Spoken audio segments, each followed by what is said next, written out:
everybody, how's it going? I want to touch on something that I thought about today, and I considered this to be imperative when talking about a couple of women that coulda, shoulda, woulda walked away from their families of origin. Now, these names are probably going to ring a couple of bells. Dolly Parton, Celine Dion, and Sarah Jessica Parker. Now, whether you like them or not is beside the point. Let's talk about their upbringing. I'm going to dive into Dolly Parton, and I'm going to read off of my notes because that's just what I do. Dolly Parton grew up dirt poor in a one-room cabin in the Great Smoky Mountains of rural East Tennessee. She was the fourth of 12 children in a family that lived without running water, electricity, or heat. Her early life in Appalachia was defined by deep financial hardship, but it also heavily shaped her music and resilience.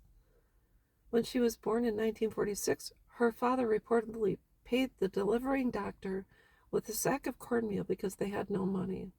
She also wrote a song about the coat of many colors, which is a beautiful dedication to her mother, who sewed together a coat from various scraps, I believe. Let's move on to Celine Dion. She grew up in poverty. She was the youngest of 14 children in a tight-knit but financially struggling family in Charlemagne, Quebec, Canada. Money was so scarce that the family relied on hand-me-downs and multiple siblings had to share beds. Despite their struggles, the Dion household was rich in love and surrounded by music. Her parents, Admar and Therese, even ran a small local piano bar where Celine began performing.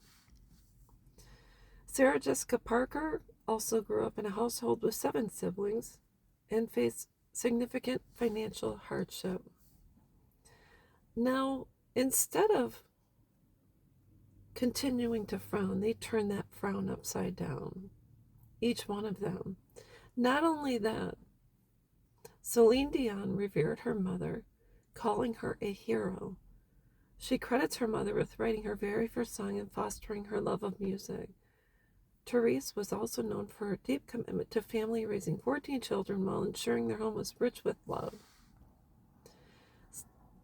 Dolly Parton frequently speaks of her mother, A.V. Lee Parton, as the nurturing heart and soul of their family.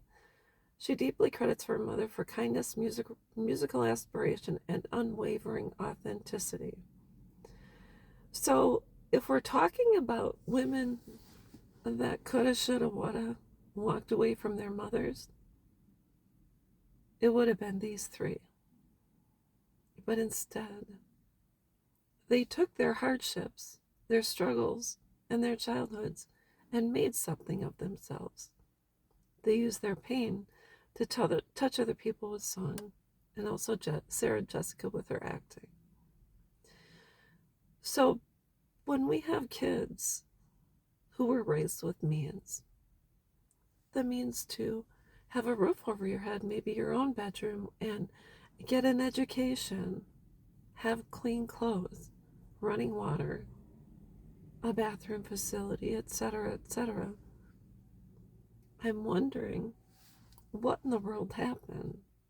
And one has to think, when you are raised in such a large family, and my maternal grandmother was as well. I believe my Nana was the oldest of 8, raised during the Great Depression, and she never said they had a big house or a lot of material wealth. But she also revered her mother. I never met my great-grandmother.